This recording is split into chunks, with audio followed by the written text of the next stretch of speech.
काल हळदीचा कार्यक्रम झाला तो तर मी तुमच्यासोबत शेअर केलाच होता आणि आज होतं लग्न आणि मी तर माझ्या मामाच्या घरी आली आहे. सकाळी एवढी थंडी पडली होती ना की सगळेजण चुलीच्या कडेला बसले होते आणि आम्ही जेवण सुद्धा उन्हात बसूनच केलं होतं. जेवण वगैरे केलं त्यानंतर पटापट आवरायला घेतलं. मामींचा वगैरे मी मेकअप करून दिला. त्यानंतर माझा सुद्धा मेकअप करून घेतला कारण मला पटकन कार्यालयात जायचं होतं.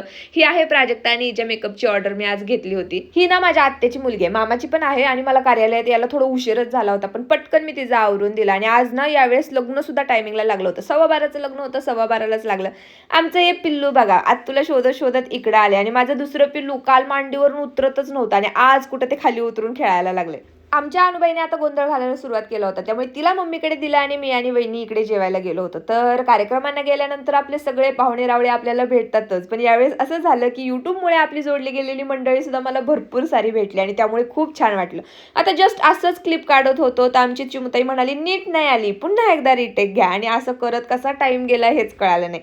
लगेचच आम्ही घराकडे निघालो आणि घरी येताना ना मला काहीतरी प्यायची इच्छा होती पण आम्हाला काहीच नाही मिळालं त्यामुळे फटाफट इथे चेंज वगैरे करून घेतला आणि तोपर्यंत अभि म्हणाला की मम्मा मला भूक लागली आहे त्यामुळे त्याला मॅगी बनवून दिली आणि माझ्यासाठी बनवला मस्त कोरा चहा. चला भेटूया नेक्स्ट व्लॉगमध्ये, तोपर्यंत बाय.